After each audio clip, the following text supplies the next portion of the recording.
Hi, everyone. Welcome to a very special episode of the Stay Rich Show.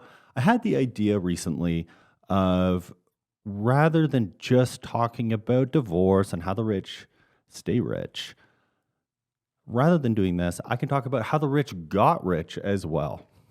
As you know, a little bit about me, I have an MBA, I'm a CPA, CA, CBV, ABV, CFE, and CFF, which is a way of saying I know a whole lot about businesses. I've been inside many businesses. I understand how they run, and I understand the business lessons and insights that I can pass along to you in this entrepreneurial series called How the Rich Got Rich. If you like this style of content, I would ask that you please throw a comment, get rich, into the comment section here. So I know you guys love what's going on. I know you love this style of content and you're learning something from it. And the point of this series is to tailor it towards a younger audience. This is something that you can actually show your kids. You can work with this on your kids, or you can work on this with your kids and give them a better foundational understanding of how businesses work, especially for the younger generation who will find this definitely interesting. In today's episode, I want to talk to you about Walt Disney. You might know Walt Disney, of course, from Disney theme parks like Walt Disney World, Walt Disneyland, all those different places with Epcot Center and the big ball and the big castle and, you know, the studio that ruined the Star Wars trilogy. So with that, I want to talk to you about the early days of Walt Disney because not many people know how he got his start. Not many people know his real story and just how good of a businessman Walt Disney truly was. So I want to set the scene for you. Walt Disney, when he was like 20 years old, started a company called Laugh-O-Gram Studios in Kansas City, Missouri. He started Laugh-O-Gram Studios with his brother Roy at the time. And the idea was to create short films. Walt had gotten some experience in animated shorts at this point. He was good at drawing. He was good at storytelling. And he thought he had a good concept. And he founded Laugh-O-Gram Studios in 1922. So he was like 20 years old. And the idea behind this, okay, so the whole thought was, I'm going to make short films that are educational, that are funny, that are animated, and basically see what happens, see if I can get some traction this way. And what he did at the time was he found a distributor. He found a distributor called Pictorial Clubs Incorporated. It was his first customer, his only customer at Laugh-O-Gram Studios. And he signed a contract with them for the production of 10 short, funny, educational videos that were supposed to be good. Now, here's where things got a little bit tricky for Walt and his brother Roy. When he signed the contract, what he did is that he went out into the world and he approached banks, he approached various investors, and he borrowed $15,000, okay? $15,000. This is back in 1922. $15,000 was a ton of money. It was like $250,000 in today's dollars, like $250,000. And the reason that he borrowed this money was because he signed a contract with Pictorial Clubs for these 10 films. And the contract said Pictorial Clubs would pay Laugh-O-Gram Studios $1,000 right now as a signing bonus. And after Laugh-O-Gram went through and delivered 10 short films, it would pay out the rest of the contract, which was just over $10,000 at that time, $10,100. Like the contract was essentially that we'll give you $20,000 now and we'll pay you $200 and change $1,000 at the end of the contract when you do all the work. Now, if you're doing the math, $11,000 total, 10 films. The price per film was $1,100. And Walt Disney went and he borrowed $15,000, which is great. He got that money. He took some personal debt. The corporation took some debt. They brought on equity investors, whatever the case may be. They brought in all this money and started film production. So he's got $15,000. He got the $1,000 from the studio. Now, each of these films cost $1,500 to make. So the cost was actually like $15,000 or $16,000 to make these films. And Walt, being a good businessman, he understood that he needed to follow the rules of the contract. He created every single film. And after a period of time, after about 6 months to a year, he put all these films together. He got all the reels made. He did everything and delivered it to Pictorial Clubs, Inc. And what happened at that point? Walt learned the hard way not to rely on one customer only, amongst other things. So he delivers all the films, and Pictorial Club says, "Thank you very much." And that was the end of the meeting. Now, Walt waited for the check to come, and it never came. Pictorial Clubs at that point declared bankruptcy. It went completely bust. And Walt, who had invested $15,000 or $16,000, like a ton of money, like $300,000 into this enterprise, had no money left. What became of that is that his first company, his first endeavor in business, went bankrupt immediately because there was no money left. So I want to give you a highlight on a couple of things that are important here. Point number one, Walt was only able to raise enough money to finance the production of these films. So if anything went wrong along the way, the company was going to be a guaranteed failure. Point number two, he wouldn't actually make money on this contract. He was actually going to go backwards on this contract. He would lose money on this contract, but his hope was that if he did a great job, it would get a wider distribution. There would be other customers that would come through the door that would have seen it, and therefore he could sell it to other distributors and eventually make money on this project. That never came to fruition, though, because nobody saw these films in the first place because the distributor went bust. They went bankrupt. So he didn't actually borrow enough money, and he was going backwards on the original contract. In addition to this, Walt learned a very valuable lesson about something called cash flow, right? So remember that in this initial contract, he received a little bit of the money up front and the rest after all the work was done, which means that Walt had to finance all of the work for this project prior to getting really any revenue from it, which means that he needed all of this debt in order to even make it happen, to even finish the contract.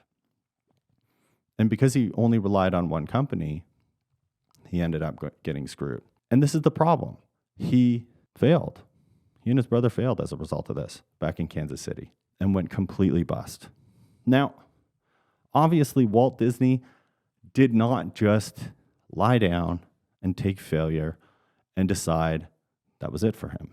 And he realized that he made some significant mistakes here that he started to learn from along the way. This is the thing about Walt Disney. As much as he is the Mickey Mouse guy, as much as he is the guy who created Walt Disney as a brand, as a studio, as a theme park, he was an extremely savvy businessman, and he learned very, very quickly, right? So here he is. It's Kansas City. He goes completely bust. He loses like $300,000 and sinks. So what does he do with his brother? The next step is he says, all right, no more Kansas City.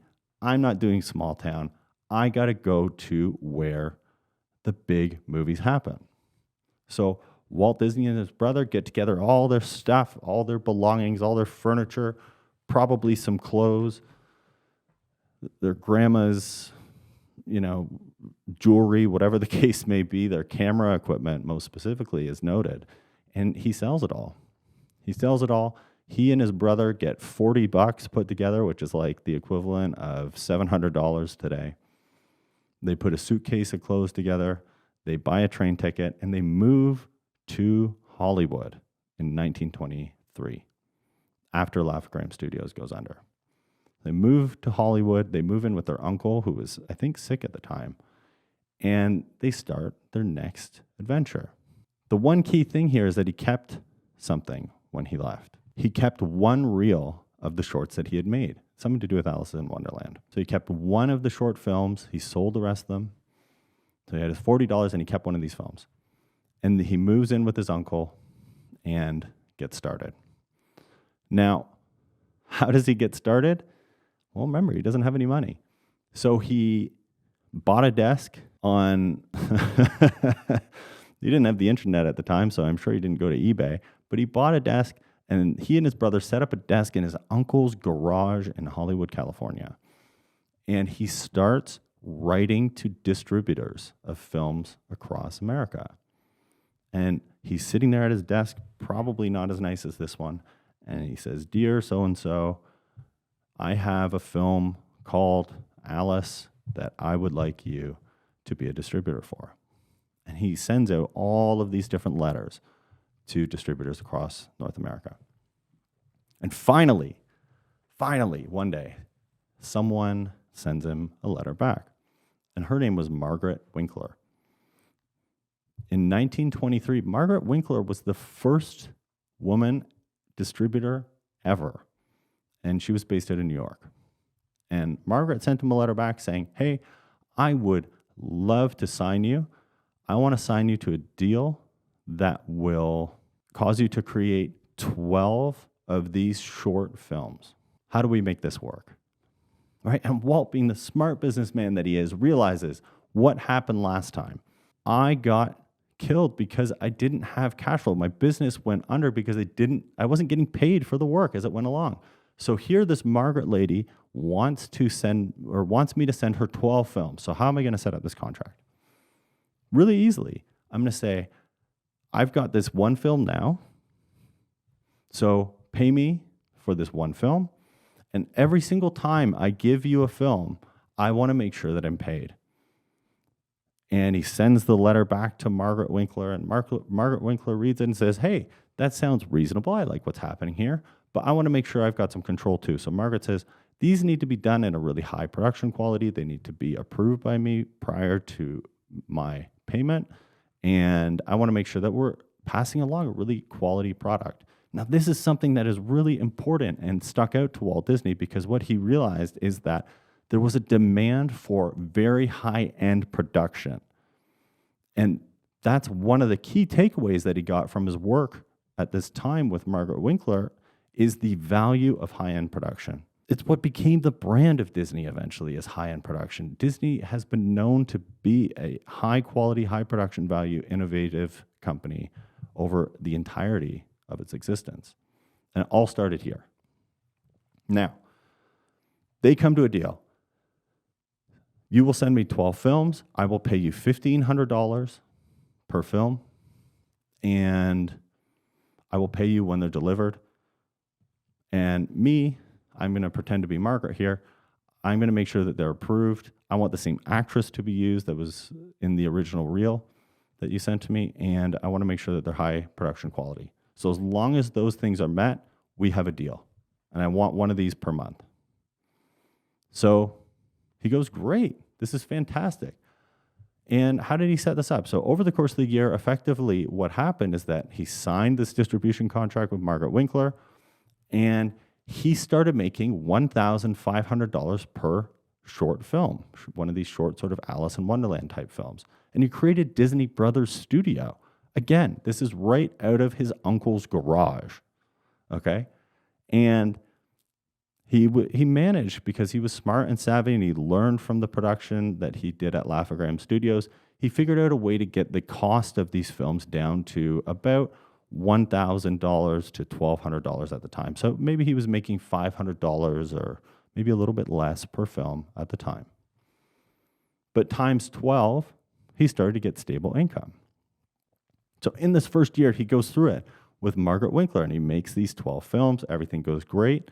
He makes maybe $5,000 at the time, $5,000 or $6,000 for that whole year, which was really friggin' good compared to going minus $300,000 in the year before.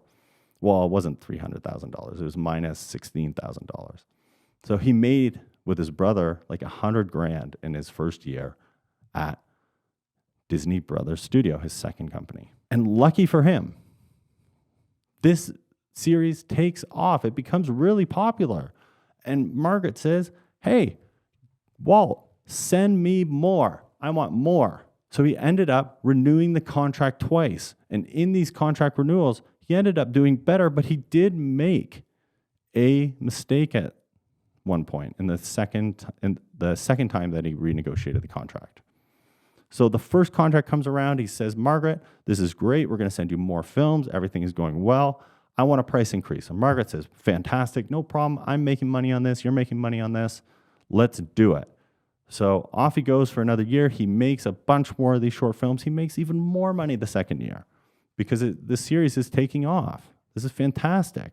And he moves into his own studio out of his uncle's garage where he's making these things. And somewhere in California called Hyperion Avenue. And Hyperion Avenue, at the time, there was a lot of animators. There were a lot of producers in that area. So he started having to pay overhead. But everything was fine. He was making money still. And then he goes through this process again. So he renegotiates a second time with Margaret Winkler. Now, here's the thing with the second contract renegotiation, though. Margaret had just gotten married to this really, really famous high-end producer named Charles Mintz. And Charles Mintz took over the contract renegotiation and said, not only are we going to pay you for the films, but we're also going to take ownership of the film negatives, which means that Charles Mintz and Margaret Winkler would own the studio negatives. In other words, the film rights themselves. And Walt Disney was fine with this. He didn't see a big deal. He said, great, but you're going to pay me $2,250 per film now. So I'm going to make more money. Yeah, I'll give up some of the ownership rights. It's no big deal. It's fine. And they complete that contract once again. And I think they did about 56 films in total. So if you want to run the math on this and say how much money did Walt Disney make from these films, it was probably something in total like $30,000 or $40,000 even at that time, which would translate into hundreds of thousands over a multiple year period. So maybe he was making $200,000 a year or something like that with his brother. And eventually that contract ends in 1926. It's over. But still, the Disney brothers are doing great. Things are going well. Now, Charles Mintz at this point approached Walt and Roy Disney from Disney Brothers Studio and said, hey, guys, have I got a deal for you? I have great news. Have you ever heard of Universal Studios or Universal Pictures?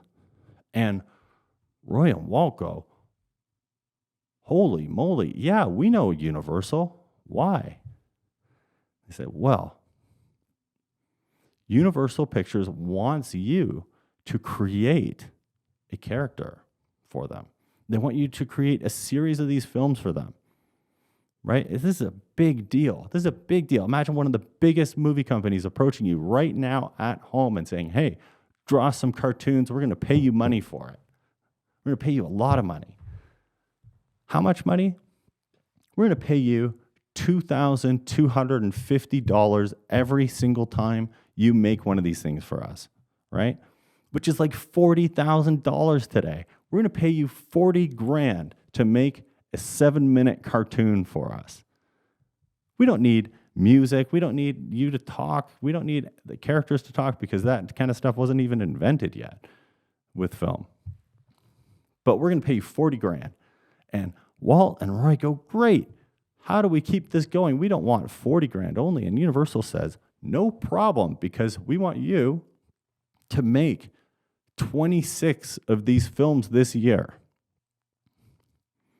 And every time you make one, we're going to pay you $40,000. So $40,000 times 26 means that we're going to pay you over $1 million in revenue this year.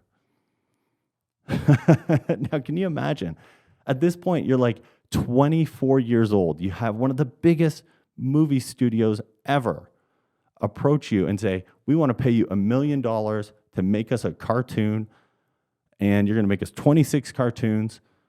Everything is going to be great.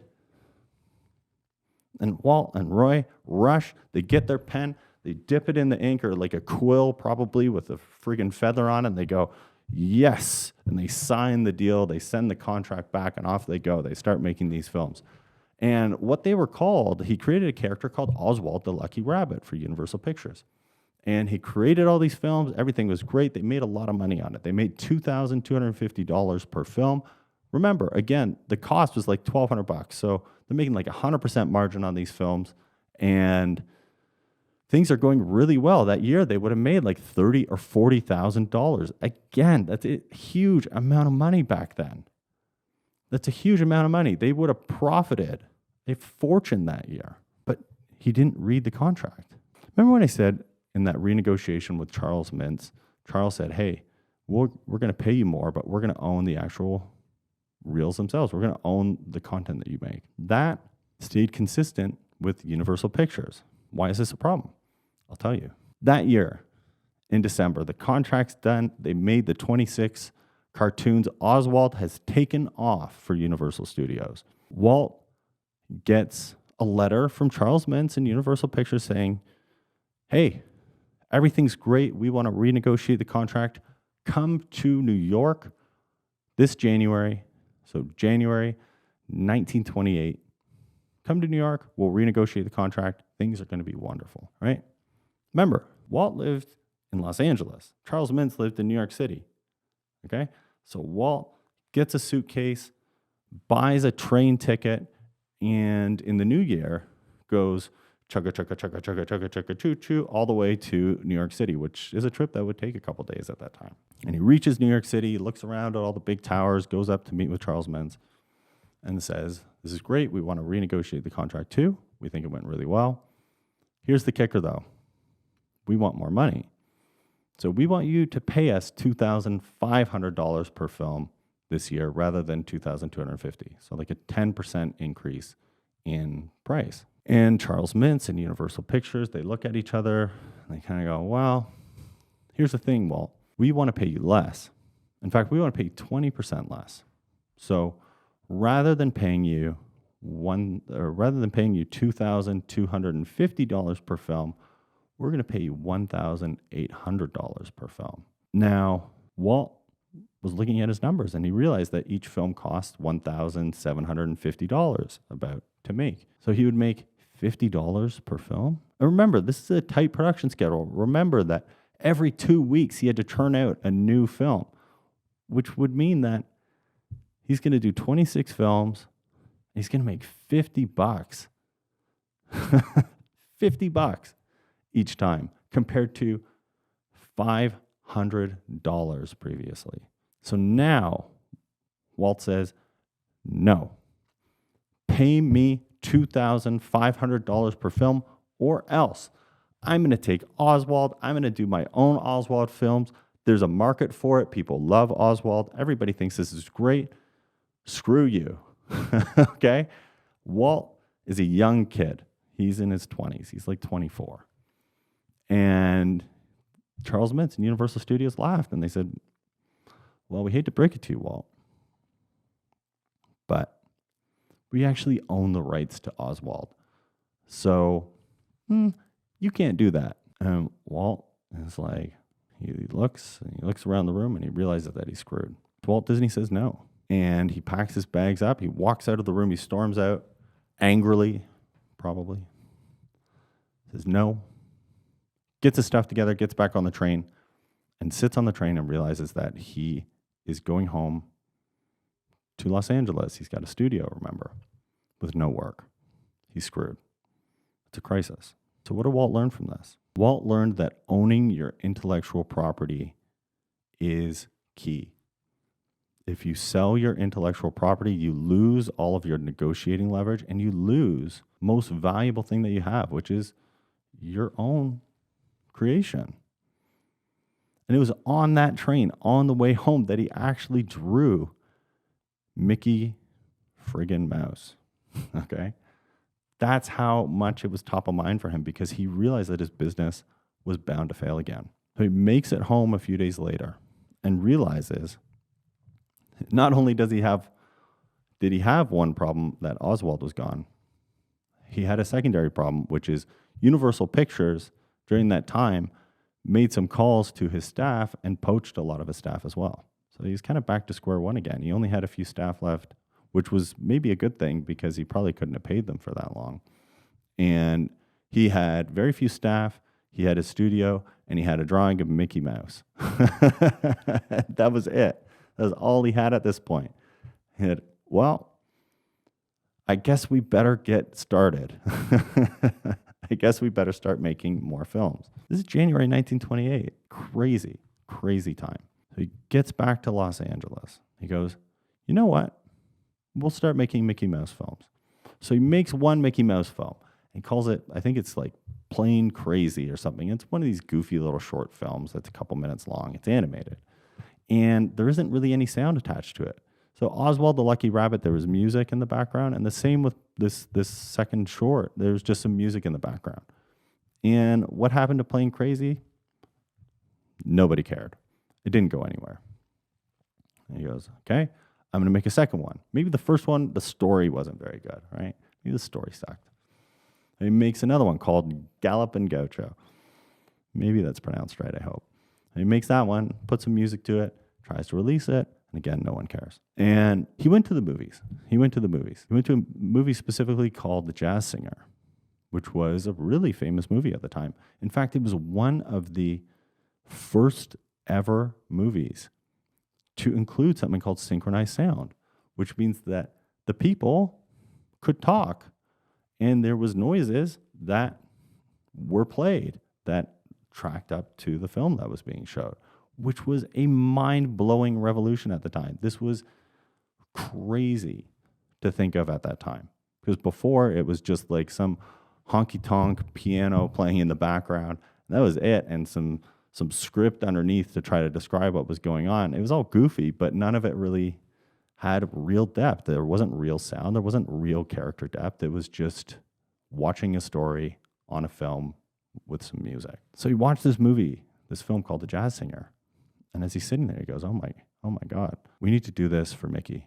We need to do this for Mickey Mouse. And everybody at the time thought he was nuts, okay? All these animators thought he was crazy. They thought this synchronized sound stuff was just totally gimmicky. It was something that would phase out. It was something that was, just goofy and wouldn't matter. And at the end of the day, things would go back to the way that they were. And what they found out is that they were wrong. Walt Disney comes back from The Jazz Singer and says, we're going to do this for a new film for Mickey Mouse. We're going to create something called, what became called, Steamboat Willie, right? And Steamboat Willie released that year in November and became a huge hit. This was the turning point for Walt Disney. This is what made Walt Disney Walt Disney. He poured tons of money into this project. He poured over $5,000 at the time, which is the equivalent of like $100,000 in today's dollars, into creating a 7-minute animated film called Steamboat Willie, in the hopes, remember, this is a hope, that it would take off. This is a hunch for him. He already made 2 of these films and they bombed, right? He didn't get 2 pennies from the last 2, and he put a fair bit of money into those. So now, third time's a charm. Let's go all in. We're going to put synchronized sound. We're going to have characters. We're going to have Mickey Mouse playing a friggin' hippopotamus's teeth and have it making sound, and hope to God that this pans out for me. So they make Steamboat Willie, they launch it, and it becomes an overnight success. This is where Walt Disney took off. That film made $40,000 in revenue. Remember, he put $5,000 into it, and he made more money with that one film, which released in November that year, than he did in the Universal Pictures contract. He made the equivalent of $750,000 in today's market, in today's dollar denomination. And found out that not only is production quality important, not only is storyline important, but technological innovation is critical to my success as an animator, as somebody who is going to make things in the future. This is what is going to make it take off. And what did he do with this? Right? He got one big hit, and he found out very quickly that there's a market for this now. There's something that I can do with it, because he got a call from Columbia Pictures shortly thereafter saying, hey, make us more of this. We want to sign a deal with you for distribution. We're going to pay you $7,000 per film. And remember, it would cost maybe $4,000 because the cost will come down over time. But we're going to pay you $7,000 for a film. We want you to make a ton of these so we can be really successful together. And he goes, great, as long as I keep the intellectual property. Columbia says, no problem, we get it. We know you got screwed by Universal, so we're not going to fight you on this. Let's make money together. Everything took off at that point. He made a bunch of films for Columbia. He would get paid. This is the equivalent of $125,000 in today's money. You get paid per animated short film. And what did he do with that money? He poured it into music. He poured it into production. He poured it into creating color. And he actually secured the rights to 3-strip Technicolor film production in 1932. So only 3 or 4 years later. And at that point, he won his first Academy Award. He won an Academy Award for animated short films. He also learned at this point, because he had the intellectual property, he was ready for things. He was ready to make money on other stuff. And he fell into this by accident, because in 1929, he got a letter from somebody who sold stationery in, I think it was like somewhere in New England, saying, hey, Mr. Disney, I would love to pay you $300, which is like $5,000 now, to be able to use Mickey Mouse's picture on notebooks. Okay, so rather than just a normal notebook, which is just, lined paper, we want to put Mickey Mouse on the background. So we're going to pay you $300. Can we do that? Can we make this happen? That's like $5,000 in today's money. All right. And Walt says, cool, sounds good. Send the check. I'll send you a print. Done. He makes $5,000 based on basically nothing. He sends this guy a print, and Mickey Mouse starts to take off as a result of that in merchandising deals. So not only is he making money in film, he's making a lot of money in film. He's now going to start making money in merch. And Mickey starts appearing all over the place now. He's on music sheets. He's on lunchboxes. He's on wristwatches. He's everywhere. Toys, whatever the case may be. And this is starting in 1929. And by 1932, he's making like almost as much money on merch as he is on the films themselves. He's making somewhere between 2, 3, 4, 5, 10% of revenue on merch deals. Meanwhile, he's producing the films to generate more demand for the merch itself. So now it turns into a multi-stream profit center for Walt Disney.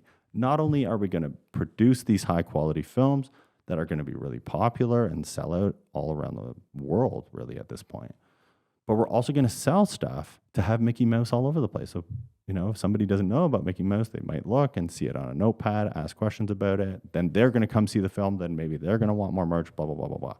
But now it becomes its own profit center. The reason I'm talking about these things is to teach you some little but huge business tips if you're looking at starting your own business, or if you own your own business and you're trying to find new ways to make it work. Recognize that Walt Disney found a lesson in every single failure that he made during this time. And he made some huge failures. Okay, he went from broke to having a contract, to broke again, to moving across the country, to making money, to signing another deal, to leveraging this into a huge contract with Universal, to going to broke again, to creating some dud films, to Mickey Mouse. So to summarize, what did you learn? Don't rely on one customer. Always diversify how many customers you have. Make sure that you have more than one customer. And make sure that you get paid when you're creating something. He went from getting paid at the back end at Laugh-O-Gram to getting paid prior to even starting the work with Columbia Pictures. He would get $7,000 in the mail, say, make us another short.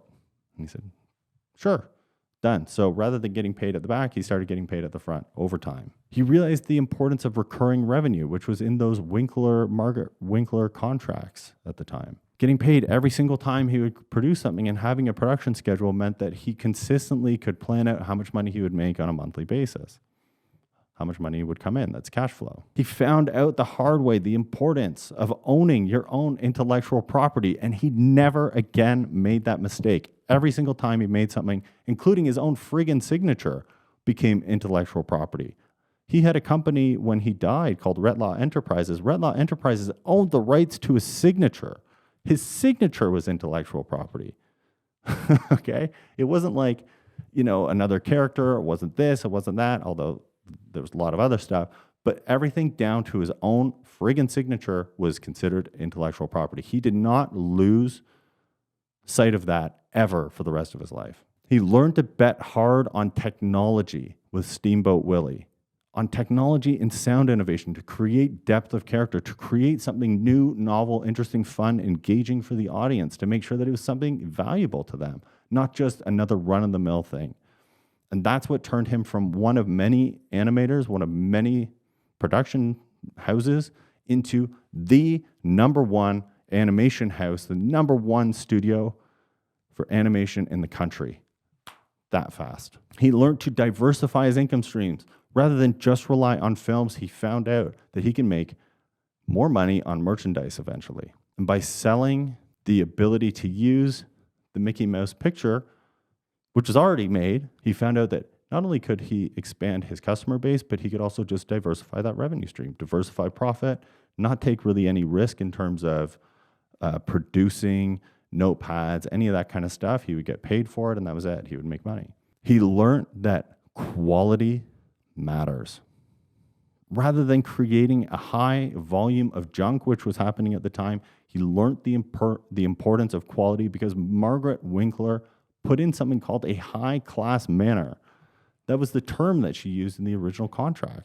So it had to be created in a high-class manner for her to even pay Walt Disney. And he learned the value of high quality as a result of that. He learned that quality matters. And last but not least, of course, he found out that every single time he failed, every single time he experienced a loss, these weren't failures if he learned from them.